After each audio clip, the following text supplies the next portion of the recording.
Good day to all of you. I find along the years, the older you grow, the longer your CV, and the shorter your future, I believe. So I apologize for such a long, unnecessary detailed CV, but this is not important. Let me share with you some thoughts on the Middle East in which we find ourselves now,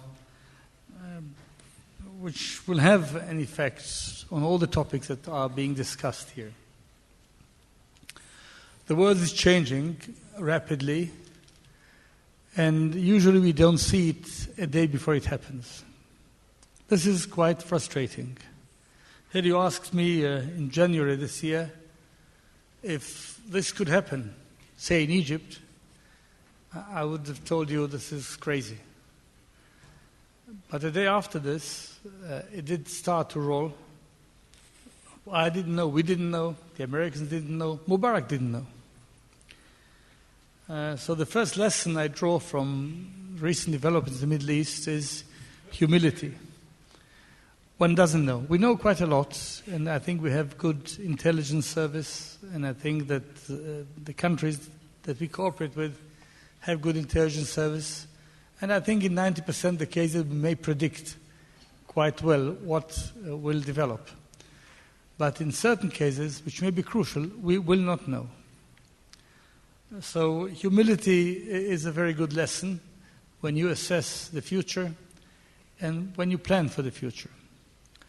What comes with this, inevitably, is that uncertainty is built into our situation. It is quite difficult because people want to live with some certainty about the future, being able to plan against or for all sorts of challenges. And all this is changing now before our eyes. When it started in Tunisia and then in Cairo, it was something quite new. Not that we did not have revolutions in the Arab world in the past, we did have them. Even the regime of President Mubarak and Sadat and Nasser before him got into power by revolution, throwing the king of Egypt in the 50s. And we saw revolutions all over the Arab world. But this was different, at least in three ways. One, the slogans, the aims, the goals, were not taken from the Muslim vocabulary. They were taken from the Western vocabulary. They were not about down with America, kill the Jews. They were about freedom, liberty, social justice, no corruption. Slogans that we can identify with, which was an indication that the values and the ideas that have been developing in the West do penetrate, even the Arab world, that for many years had no democracy and still has no democracy in it. With the fall of the walls, the fall of the borders as barriers, ideas creep in and values are competing, and this was refreshing to see that even in this part of the world that never joined the movement for democracy from South America to the Soviet Union is joining in. This was one, Western ideas. Second, there was no violence in the square, Tahrir Square in Cairo. Against the image of the violent Arab with the knife, with the gun, this was practically with no violence.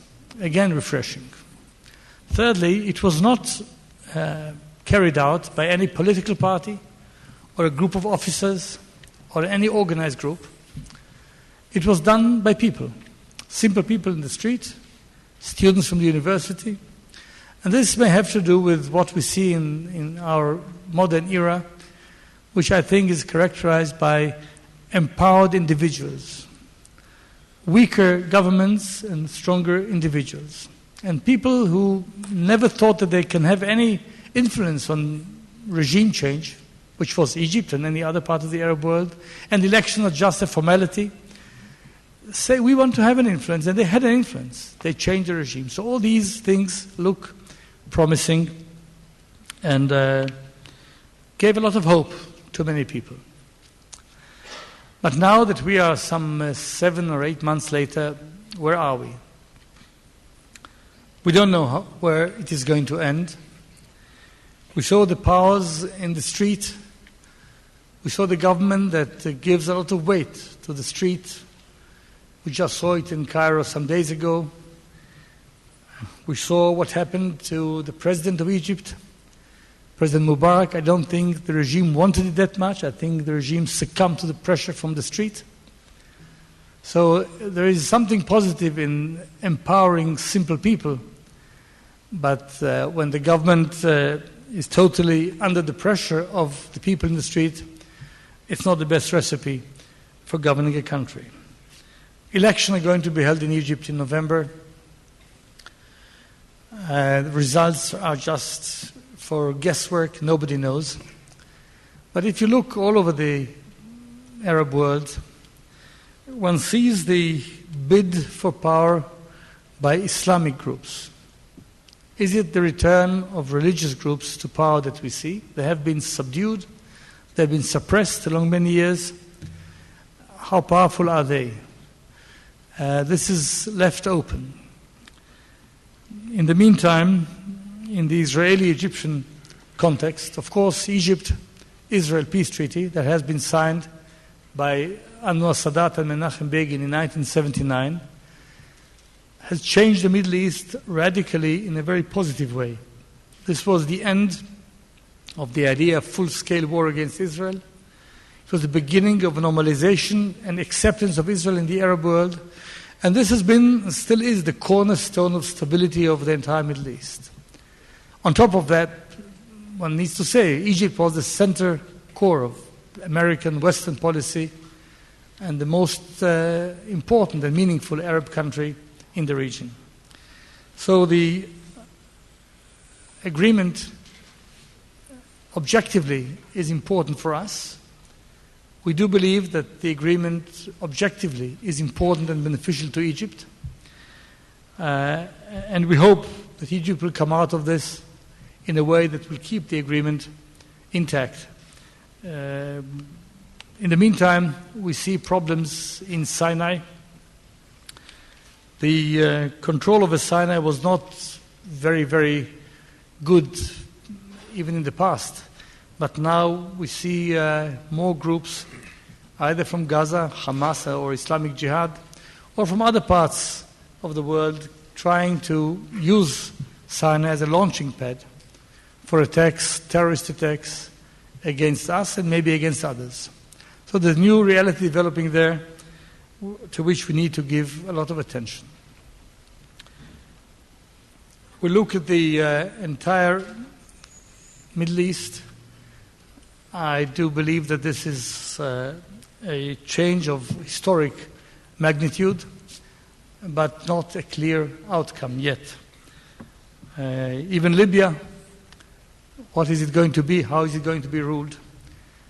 Libyan-Egyptian border is not well guarded. What comes from Libya to Egypt is not under real control. So basic tenets that we have seen and we thought would last forever are now changing. In this Middle East, of course, we hope that what we have with Egypt will continue. New alliances may be created. Sometimes even ad hoc coalitions may be built because of the new forces that are at work here. Is the American influence going to stay the same? Or after what happened in Egypt, America might have lost some of its leverage with other Arab regimes who built a lot on American support for them, and open questions, not a clear answer yet. We see the American allies in this region, some of them weakened. Two of them I want to relate to now, Israel and Turkey. Israel and Turkey have had very good relationships in the past. Erdogan is taking Turkey somewhere else. From within, the Turkish balance is shifted somewhat. The weakening of the Supreme Court and the army, the secular forces, the strengthening of the other forces. On top of it, the flotilla tragedies we had. We are now in a bad situation. We do hope that the thinking, rational thinking, and calculating risks and interests of both sides will lead us to mend the fences, because both countries are strong countries, allies of the United States, economically strong, and I think objectively we have common interests. And when the dust sinks on the Middle East and the Arab turmoil is settled, I think that Turkey and Israel should find a way to cooperate in a much more meaningful way than seems to be happening now.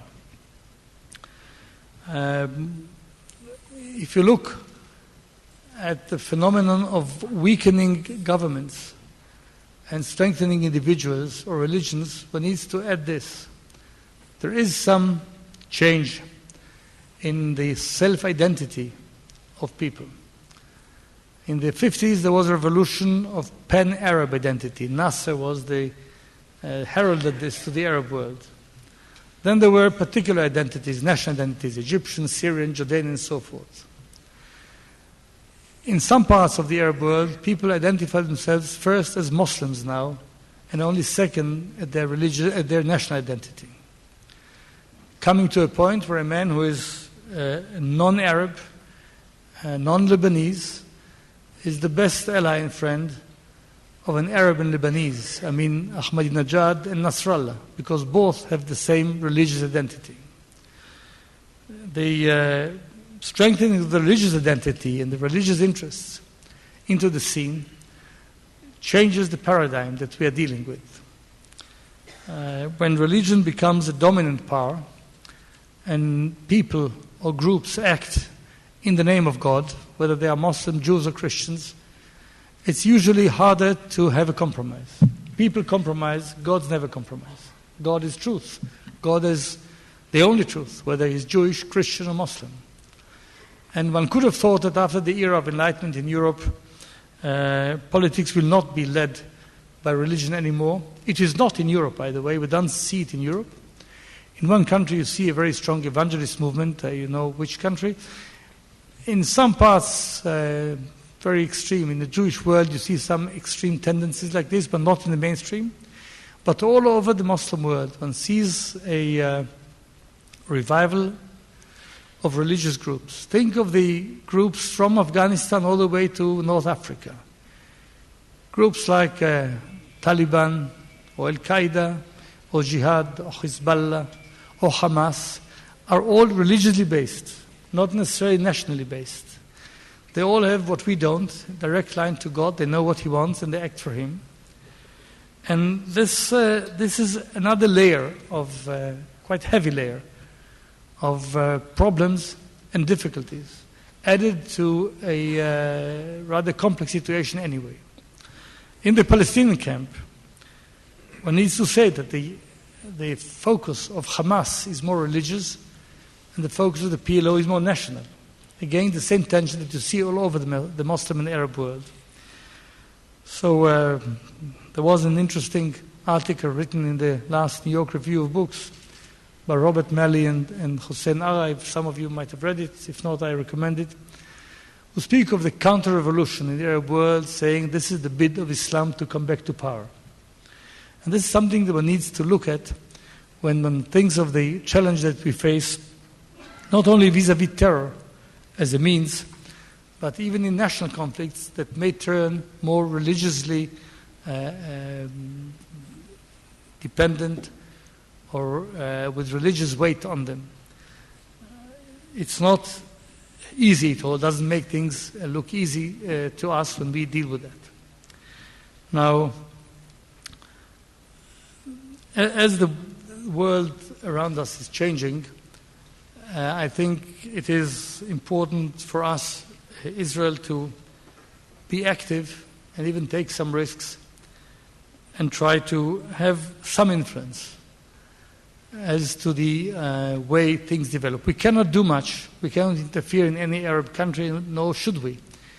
Trying to do so in the past didn't end well, and I don't think we have the capability of doing that. But if alliances can be created, if common interests can be identified, if the stability of these regimes against a threat that I will touch in a minute can be used, I think we can be active in trying to create those alliances and those coalitions, some of them openly, some of them covertly, to stabilize the Middle East. After all, it's about stability or revolution that we need to think now.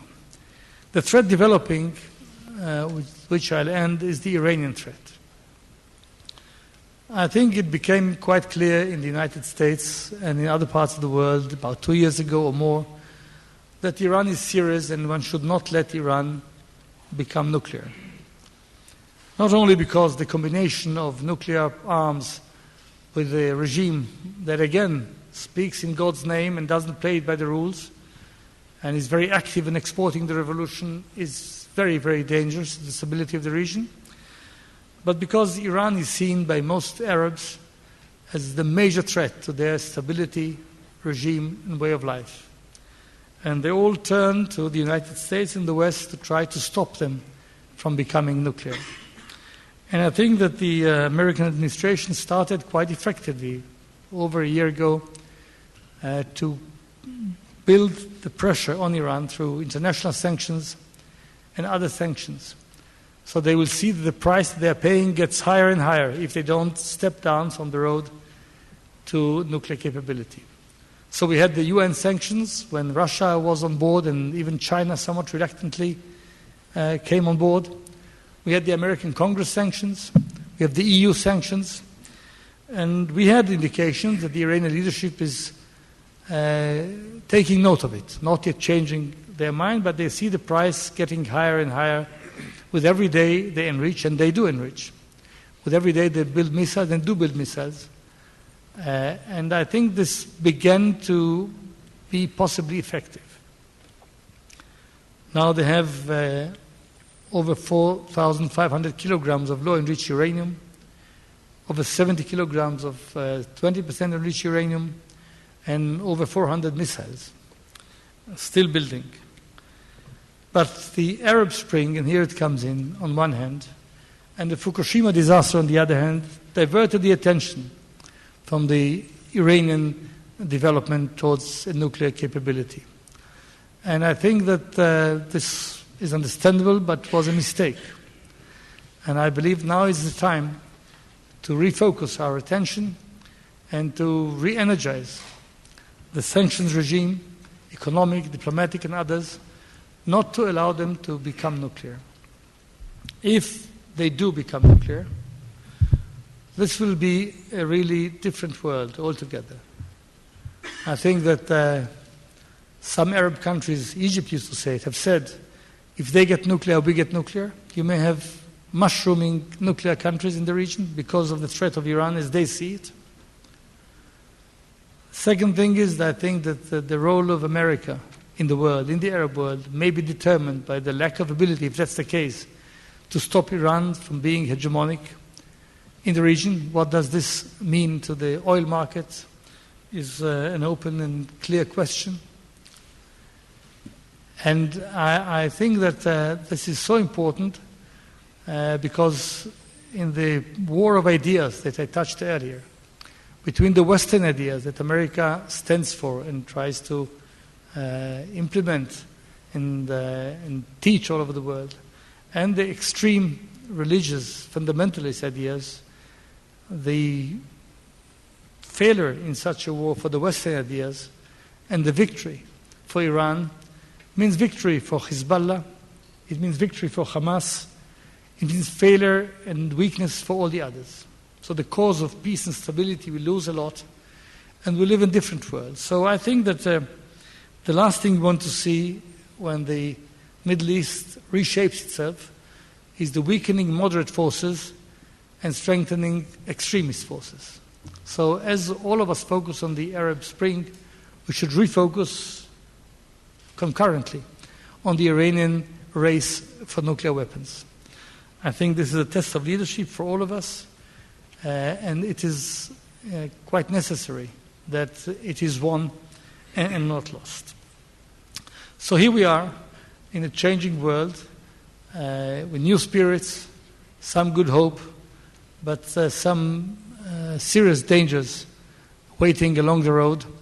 And we very much want to see the leadership and the coalition built between all the countries, Arabs, Israelis, America, Europeans, and others, who are interested in a stable Middle East, in slow movements towards better regimes, but not in chaos or a fall into the hands of the extremists. The issue of terror is just one side of it, but it will be very much influenced by the results of this battle that is now being waged between these two forces. So here we are, knowing a lot, but not enough, living in an era of great historic changes, looking at television, seeing developments when they occur, and hoping that next year in the Herzliya conference we'll be able to say that we have been too cautious for no good reason and things have settled well. Let's hope for it. Thank you.